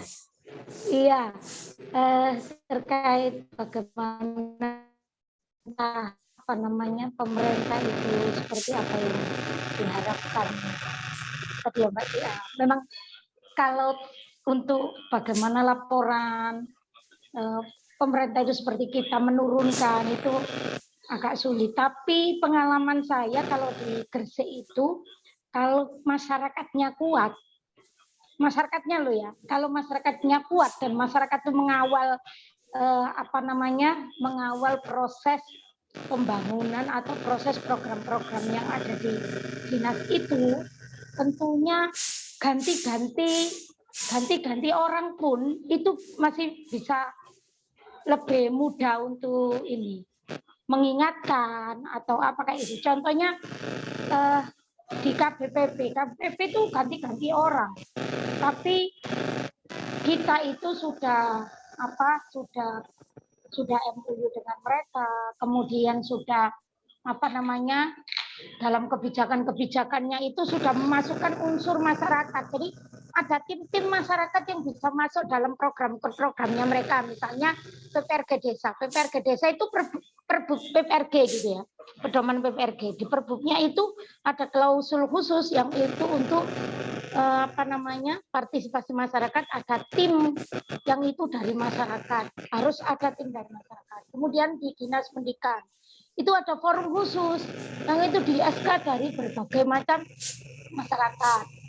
Terus ada dinas kesehatan, ada forum kesehatan. Jadi dinas-dinas itu didampingi oleh simpul-simpul gitu ya, simpul-simpul atau forum-forum masyarakat. Jadi forum masyarakatnya ini dikuati. Jadi ketika dinasnya ganti atau mereka akan mengikuti alur ini.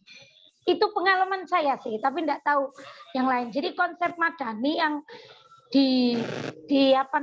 yang digulirkan itu terasa banget. Memang betul, ternyata ketika masyarakat itu kuat, maka program-program yang dikawal itu bisa berlanjut meskipun orangnya ganti. Kecuali nih orangnya ganti kemudian benar-benar nggak mau terbuka sama sekali ya.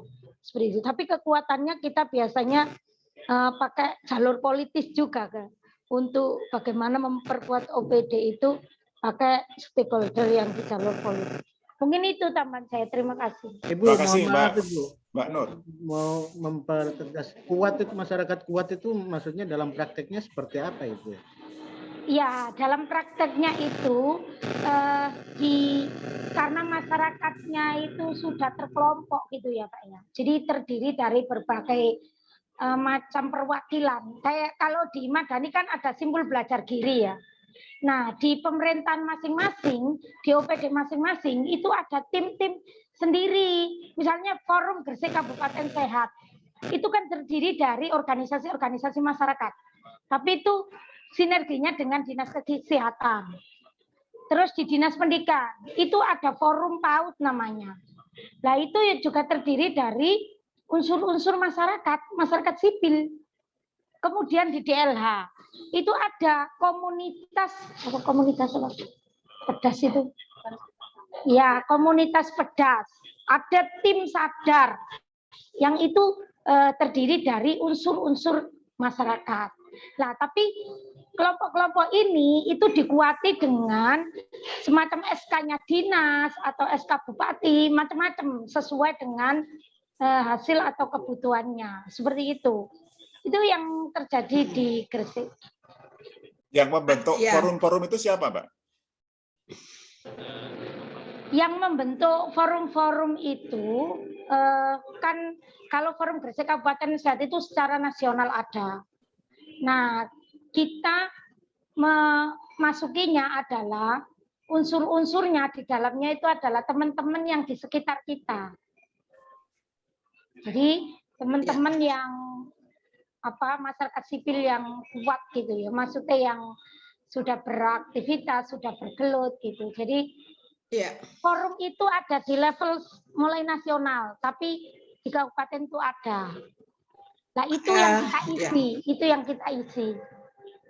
Mas, ini aku bisa bantu pertanyaan tadi ya. Jadi sebetulnya yang disampaikan Mbak Kos tuh gini, kalau di pemerintah itu kan relatif mutasi itu ada, itu nggak bisa dihindari gitu ya.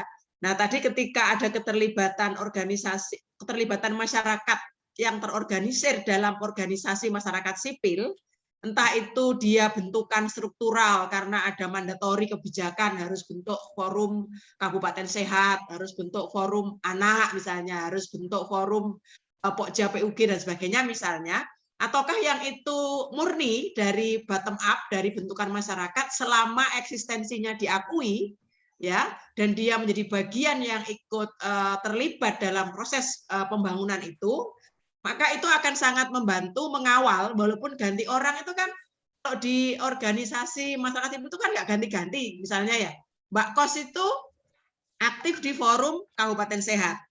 Nah, walaupun ada ganti orang, kalau Mbak Kos itu tahu sejarah kemarin seperti apa, sekarang seperti apa, itu kan bisa menjembatani komunikasi. Jadi kekuatannya adalah ketika masyarakat sipil terorganisir dalam komunitas tadi, dengan tadi dampingan, diperkuat. Kalau Madani itu kan memang memperkuat organisasi masyarakat sipil, termasuk simpul belajar gitu ya, sesuai isu tematiknya tadi soal sampah misalnya, ada simpul belajar giri. Nah, kalau dia itu kuat, dia dilibatkan, tahu masalah-masalah terkait soal pengelolaan sampah, setidaknya dia bisa menjadi partner gitu ya bagi DLH ketika bicara menyelesaikan isu sampah di Gresik. Jadi kayak gitu. Maksudnya adalah masyarakatnya kuat itu ya terorganisir dalam organisasi masyarakat sipil tadi. Karena tadi saya sampaikan kalau teman-teman di OMS itu kan relatif tidak ada mutasi ya, paling ya agak aktif karena entah kesibukan apa. Tapi kalau dia tetap concern di situ, Mbak Kos itu akan muncul di mana-mana karena Mbak Kos bagian dari masyarakat sipil yang aktif gitu di organisasi-organisasi sesuai dengan isu-isu yang Mbak Kos ya concern kayak gitu. Kayaknya gitu, Mas Anik. Ya, terima kasih Mbak. Ya, tambahnya Mbak Nur Kosia ini dari Patiro Gresik ya. Jadi, ada Pak Nur, tapi Pak Nur itu bukan suaminya, itu direkturnya. Tapi ada Pak Nur.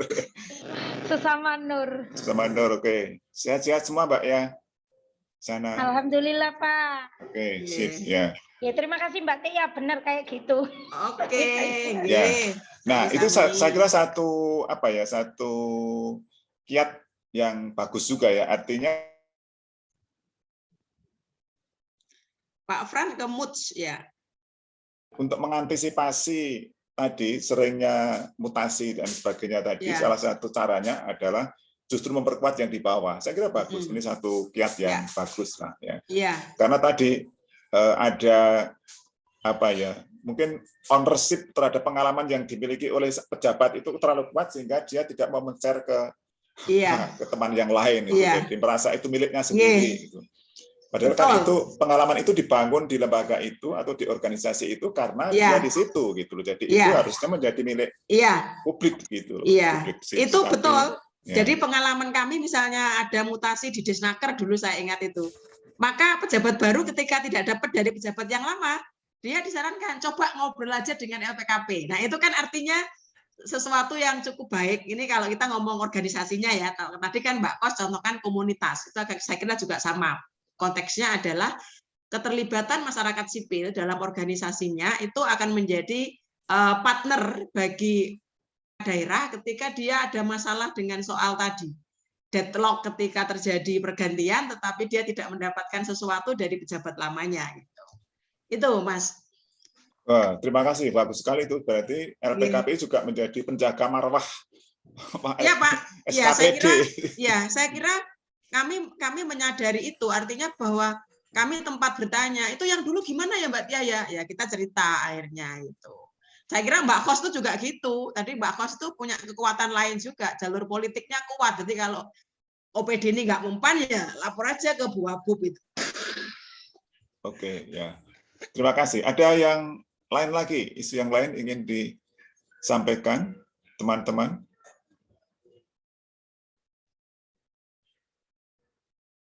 Dari Bambu Nusantara ada? Atau sementara nyimak dulu Pak Frans. Oke. Oh ini Mbak Anu ya? Madiun ya? Mbak Titi. Mbak Titi ya? Pak Frans. Wah. Gimana kabarnya Mbak Titi? Sehat, baik. Pak Frans. Ya. Kemarin anu soalnya Mas Anik saya share di grup kami. Jadi ini teman-teman sudah hadir.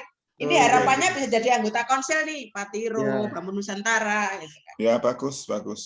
Ya. Siap. Nanti bisa ditindaklanjuti, Bu. Ya. Oke. Silakan ada yang lain. Saya share sedikit Pak Frans ya. Kemarin tuh kita ke Jogja Pak, tapi nggak sempat ketemu Pak Frans lah ya. Kita dampingin 2 hari teman-teman Victory Plus di Jogja. Tadi juga Mbak Magda sempat nongol di sini karena kita kemarin itu ketemu Bapeda, ya Bapeda provinsi. Nah, dia cerita. Mbak Magda Jogja tuh ini. Ya, tadi itu. Tapi sekarang udah nggak ada kayaknya. Nah, kita ketemu Bapeda, dia cerita dari awal bahwa sebenarnya proses perencanaan itu adanya di Sekda. Jadi kajian-kajian itu dilakukan di Sekda. Jadi di Bapeda itu juga sudah setengah mateng, konon katanya, kata beliau. Dan mereka juga nggak bisa ngapa-ngapain. Terus kemudian usulan perencanaan itu menurut dia itu memang harus N-1,5 tahun. Iya. Itu ngeri sekali membayangkan bahwa kadang-kadang programnya bisa nggak relevan gitu ya. Ngeri-ngeri sedap ya. Iya gitu ya. Nah, tapi sebenarnya Bapeda itu lembaga yang di beberapa cerita daerah itu lembaga paling responsif ya sebenarnya ya. Cuman ketika dia cerita dari A sampai Z ke ujungnya sampai nyusun RKAK dan lain sebagainya itu sangat terlihat mekanik bahwa apa yang mereka lakukan itu dari tahun ke tahun ya seperti itu terus gitu loh. Ya, saya menganggapnya ini lucu banget gitu loh. Jadi mereka misalnya dalam proses kemudian selesai bulan apa itu kemudian mereka nunggu ini diimplementasikan oleh OPD dan terutama kalau provinsi lebih banyak proses implementasinya itu di kabupaten kota. Nah, mereka kemudian menunggu laporan implementasi terus selesai tahun depan begitu lagi. Ini menurut saya kok ada sesuatu yang sangat mendasar menurut saya Mbak Tiah itu yang memang perlu kita intervensi betul gitu ya proses seperti itu ya. Sementara di Sekda katanya ceritanya juga itu memang tidak banyak melibatkan orang di luar. Mereka punya divisi kajian sendiri, punya tim sendiri yang mengkaji yang hasilnya Bapeda terima gitu aja gitu. Jadi saran dia gitu ya, kalau bisa betul-betul mendekati Sekda pada level pengkajian sebelum itu masuk ke dalam perencanaan itu akan bagus karena memang pada dasarnya prosesnya selalu ada kajiannya. Nah, cuman kajiannya semacam apa yang kita nggak tahu. Nah, kira-kira itu kesan saya tangkap ya. Dia ngobrol panjang soal prosesnya itu. Ya. Di Bapeda ketemu siapa Mas? Pak Doni. Oh, saya punya teman di situ yang bagus ya. Koordinator Kesra dia. Oh, ada dia bajunya PNS tapi otak dan perilakunya LSM. Oh, dia juga lumayan bagus, ya. Malah dia bilang gini, saya sendiri punya teman seniman itu. Saya pikirin betul nasibnya, tapi saya nggak bisa nembus. Nah, cara mencarikan dana untuk seniman misalnya. Iya. Dia bilang. Nggak, tetapi itu tadi nomenklatur khusus di DIY atau umum itu seperti itu? Kalau saya ya. Kalau saya sih menurutku tidak 100% seperti itu ya karena Bapeda itu justru kalau sejauh yang saya tahu kajian-kajian teknokratiknya untuk sebuah RPJMD sebagai perencanaan 5 tahun, penengahan 5 tahun ya, bupati atau gubernur atau wali kota itu kan yang menyiapkan sebetulnya Bapeda. Jadi soal tenaga ahlinya itu memang biasanya ya tergantung link-linknya lah. Apa dia dapat rekom dari sekdanya atau apa itu sebetulnya di Rendalevnya itu yang punya otoritas ya Rendalevnya itu gitu ya. Nah soal pemetaan isunya itu memang juga tergantung dari konsultannya itu. Jadi kalau misalnya konsultannya bagus memotretnya itu komprehensif gitu ya. Tapi kan seringkali pangapunten swanget. Saya membaca banyak dokumen-dokumen kajian strategis KLH-nya pemerintah provinsi atau misalnya kabupaten kota gitu ya. Kalau misalnya dari perguruan tinggi tertentu gitu, kadang-kadang itu kan isinya mepodo toh Pak. Jadi hanya sekedar formalitas gitu kan. Si loko meneh kan kadang-kadang ketua timnya profesor, tapi yang ngelakoni mahasiswane misalnya. Ya bagaimana mungkin? Iya toh, bagaimana mungkin iso nyambung antara konteks situasi terkininya dengan analisisnya gitu ya, dengan solusinya. Belum lagi ditambah juga pangapunten sangat. Kadang-kadang saya tuh ya rodok ngeri tadi. Ketika deadline jatuh gitu ya, jatuh tempo waktu wis mepet, itu kan genjot pokoknya dokumen dadi gitu ya. Mbuh isine kaya apa. Sekarang bayangkan, seperti RKPD-nya Jawa Timur kemarin itu sampai 1.100 halaman. Sopo sing kate maca? Ya. Nah, kayak gitu, Pak. Jadi menurut saya kalau tadi itu bukan otoritasnya Bapeda, menurut saya juga tidak tepat karena kan perencanaan daerah itu kan namanya Bapeda kok. Kalau sekdanya itu kan tinggal mungkin memberikan arahan dan sebagainya gitu ya. Timnya itu biasanya memang gubernur terpilih ya punya tim atau bupati terpilih punya tim ya. Tetapi kan ini dipadu gitu ya. Kajian teknokratiknya itu kan memang menjadi kewenangannya Bapeda di situ gitu. Nah, soal tadi apa namanya dari dokumen besarnya di Indo RPJMD-nya gitu kan turun menjadi RKPD, di breakdown ke Renstra-nya OPD, Renstra menjadi Renja, itu juga seringkali begini. Kadang-kadang kan kecepatan, kecerdasan, kecakapan ASN itu kan nggak sama. Nah, dalam waktu yang sangat singkat, biasanya OPD itu kan ditarget, ini harus masuk usulannya 2 hari. Nah, 2 hari masuk. Kadang-kadang namanya kasih kabit belum tentu cekatan, cepat, merespon, membuat usulan berbasis pada analisis masalah dan situasi. Tiba-tiba dia suruh buat. Ya, yang terjadi ya, wes digawe sing kayak dulu wes copy paste. Maka tadi saya bilang kalau kita tarik benang merah antara existing kondisi satu wilayah, isu strategisnya gitu ya, tarikan visi misi gitu kan. Kadang-kadang visi misinya bagus Pak Mas Fran. Ya. Turun nenggone matrikulasi gitu kan, strategi bahkan sampai program kegiatan itu nggak ketemu. Bunyi Karena kadang-kadang. Gubernur yang lama, ya toh gubernur yang lama itu kan sudah punya program itu. Gubernur yang baru ini punya visi misi baru, strategi baru. Tetapi OPD story itu tetap yang lama. Ya sudah seperti itu. Jadi menurut saya tantangannya memang berat gitu ya. Oleh karena itu saya kira memang ya pelan-pelan gitu ya dengan penuh kesabaran, sedikit kita rubah. Kayak misalnya kami di provinsi itu di tingkat DP3A kami sudah merasa agak senang ketika KBT cerdas, KBT pinter, kemudian dia membackup kasih-kasihnya. Banyak sekali OPD itu yang kabit kasihnya itu nggak saling membackup. Pokoknya yang penting wes 2 jabatan ya wes gitu kan. Mbuh nyambung ke outcome, ke output, ke IKU enggak paham juga banyak gitu kan. Nah, ini saya kira memang seringkali saya bilang Bapeda itu punya kewajiban yang sangat berat sebetulnya untuk memastikan bahwa sistem perencanaan pembangunan yang itu berbasis dari dokumen menengah gitu ya RPJMD sampai turun di perencanaan tahunan jadi DPA itu harus betul-betul yang melakukan itu paham. Saya seringkali dapat curhatan gini, Buti saya tuh enggak pernah mengusulkan ini, tapi kok DPA saya muncul begini. Saya kejar, loh lah kok bisa? Ya apa ceritane? Setelah dilacak-lacak, karena itu maunya bagian perencanaan. Nah ini, saya selalu bilang, halo bagian perencanaan, tugas sampean itu orang gawe usulan loh ya. Jenengan itu memformulasikan usulan yang dibuat oleh bidang dan seksi sesuai dengan konteks masalah yang mereka temukan di lapangan.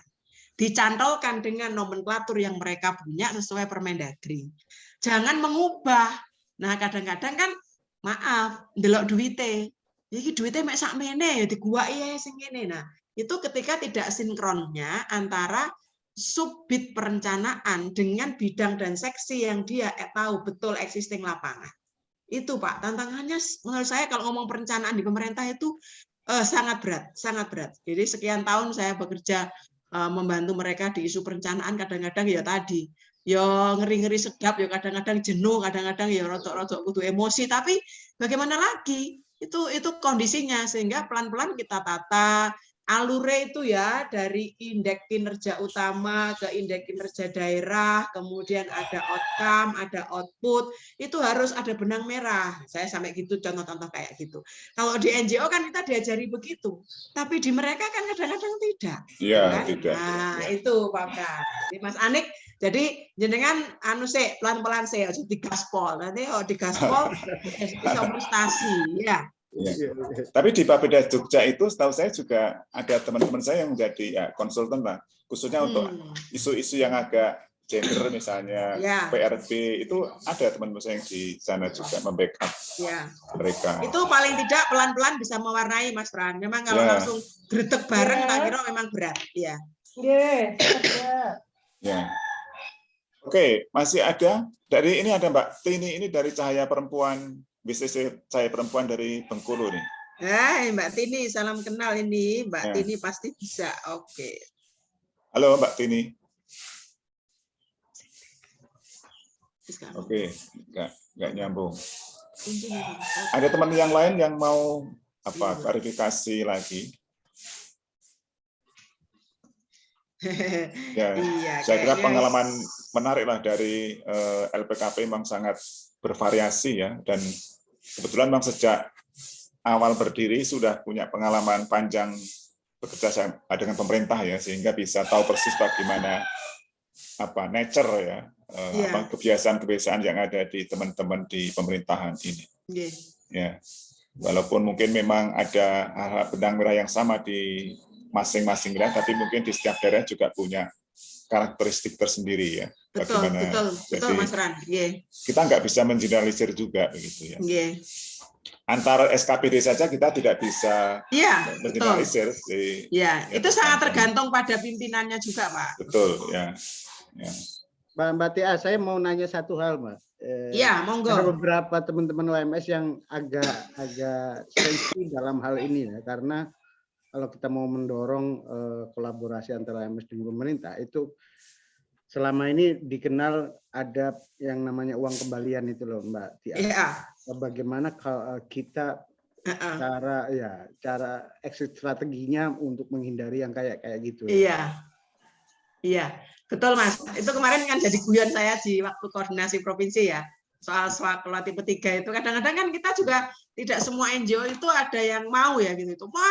Mau mosok duitnya 100 terima 50 gitu kan. Itu saya kira kalau sekarang udah nggak berani juga sih mereka blak-blakan begitu itu udah nggak berani.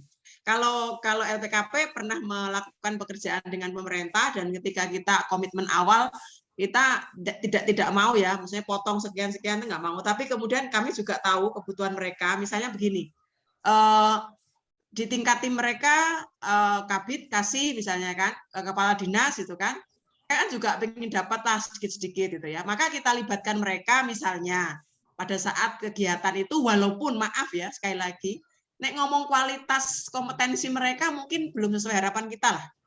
Narasumber ini jadi orang patek nyambung. Tapi ya ini kita butuh bagaimana mereka juga merasa tanda petik, yo aku ini yo diwongne dilibatkan gitu kan.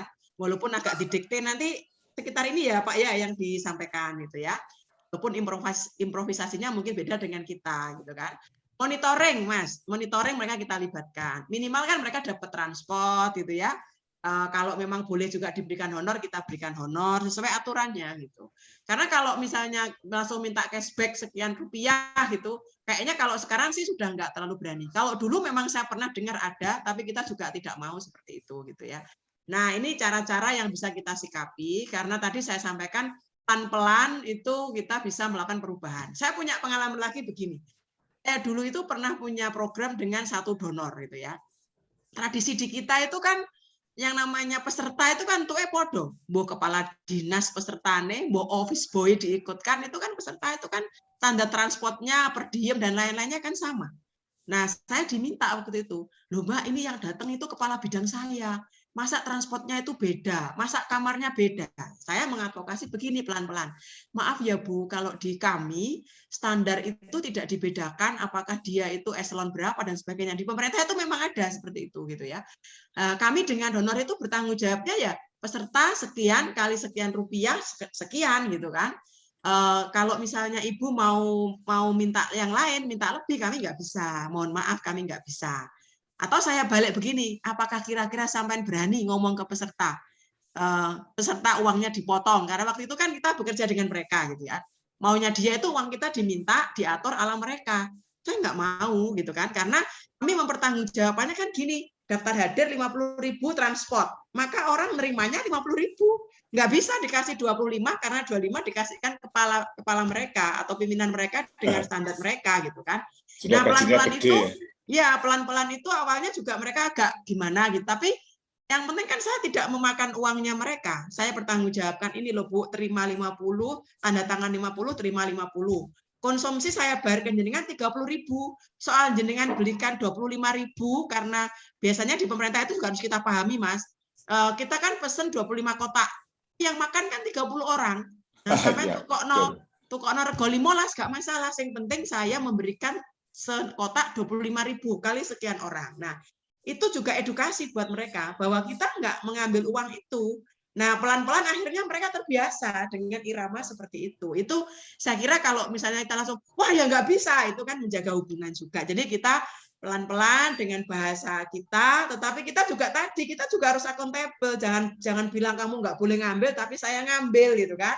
Nggak bisa kayak gitu. Jadi saya tunjukkan ini loh buktinya, transportnya itu 50.000, diberikan juga 50.000. Nek sampean berani, tanda tangan seket, nompo selama juga apa-apa. Yang penting saya dapat tanda tangan 50.000. Ya, contohnya gitu. Jadi soal cashback kalau sekarang saya pikir kok enggak ya. Jadi dia juga nggak berani kok ya. Paling ya tadi, Bu, nanti saya akan undang kepala penjenengan untuk ngisi acara 1 jam atau 2 jam, gitu kan?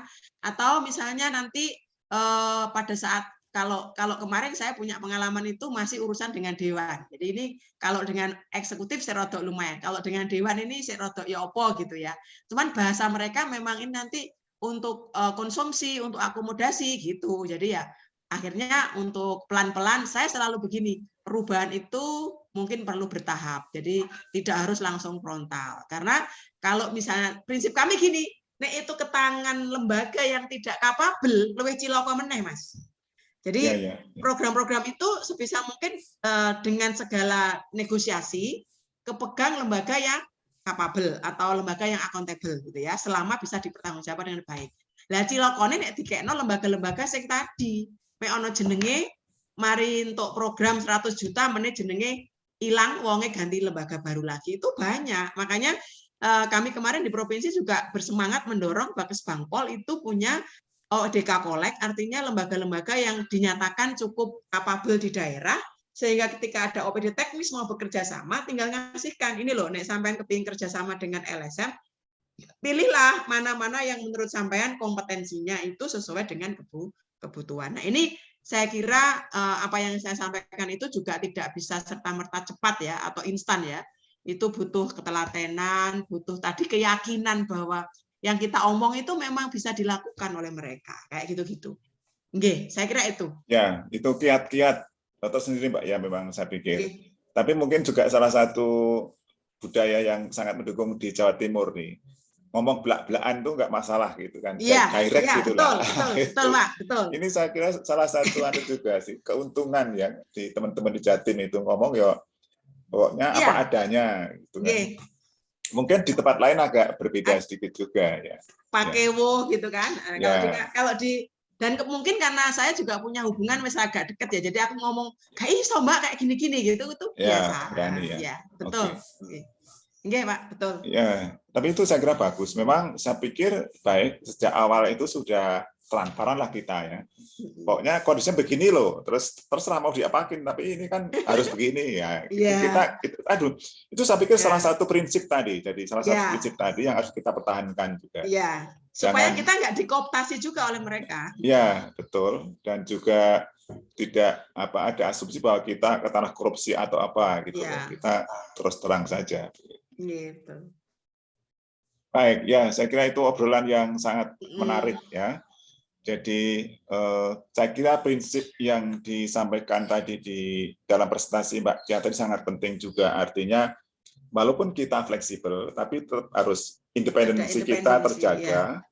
Juga prinsip-prinsip akuntabilitas kita juga terjaga. Itu yang penting karena itu memang saya pikir salah satu ciri khas organisasi masyarakat sipil yang baik lah, yang ingin kita kembangkan begitu. Kalau nanti kita semuanya manut ya mengikuti mereka, ya kita akan kalah dalam arti ya kita akan didikte ya. Jadi jangan sampai kita didikte oleh mereka. Kita ya istilah Jawa juga ya kita ngeli lah, tapi jangan keli. Iya, betul. Saya pakai prinsip itu, Mas. Jadi kita ngikuti irama mereka, tapi pada titik tertentu saya harus bisa mempengaruhi gitu. Saya prinsipnya gitu. Betul. Oke. Tapi tadi ada pendekatan lain dari contohnya Mbak Hosiah itu. Ngeli tapi sambil bawa palu, Pak. Jadi ada pakai jalur politik. Iya, ada jalur politik yang kemudian juga menekan. Iya, bagus itu. Iya. Karena ya kebetulan Mbak Tia memang relasinya sudah baik ya, sudah dekat, sudah lama punya relasi sehingga berani saja ngomong apa adanya begitu. Ya. Mungkin kalau masih baru ya masih Ya, tapi menjajaki makanya juga. membangun trust itu butuh waktu, Mas Fran ya. Membangun Betul, trust ya. itu butuh waktu. Oke. Ya. Oke. Gimana? Teman-teman kayaknya Oke, saya pikir kalau sudah tidak ya, ada. kalau tidak ada respon dari kawan-kawan, saya pikir saya terima kasih sekali bisa sharing gitu ya. Mohon maaf juga mungkin ada hal yang tidak sama seperti yang teman-teman punya pengalaman, karena ini memang saya sudah bilang Mas Anik, ini basisnya pengalaman loh Mas, jadi antara Jawa Timur dengan provinsi lain atau kabupaten lain mungkin bisa berbeda gitu ya. Dan moga-moga ini menjadi penyemangat lah bahwa di era ke depan bermitra itu tetap menjadi bagian yang sangat penting dengan segala strategi, yang tahu persis kondisi birokrasi di masing-masing daerah itu pasti teman-teman juga gitu ya. Saya kira itu, kalau ada kurang lebihnya saya mohon maaf. Saya akhiri, wassalamualaikum warahmatullahi wabarakatuh. Sampai jumpa kembali dan salam sehat untuk semuanya. Ya, saya pikir kesimpulannya sudah disampaikan Mbak Tia sendiri ya. Saya kira jadi sangat penting itu ada garis bawah Pak di Fran, situ. saya mau mohon izin ke Mbak Tia juga karena ini akan kita YouTube-kan juga karena ada teman-teman yang nggak bisa datang dan nanti YouTube-nya minta di-share gitu. Ya, biar semakin banyak yang tahu. Saya kira penting sekali yang contoh-contoh. Ya, sama ini mungkin tadi presentasinya bisa di-share kirim ke konsil Mbak ya. Oh, boleh Mas ya. Nanti dikirim ke saya aja Bu ya. Ya. Oke, siap ya. Halo Mbak Titi, diminta, cuman saya nggak pede presentasinya cuman gitu, jadi Mbak nanti aku share aja cuman poin-poin saja kok kayak gitu. Iya, bagus ya. Iya. Oke, diambil fotonya. Ayo. Sampai jumpa kembali. Baik, foto bersama dulu ya. Oke. 1, 2, 3. Oke, masih semua.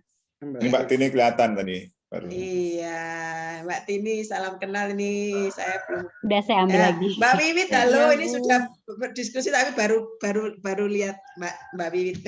Tadi Mbak Wiwit kok masuknya. Iya. Oke.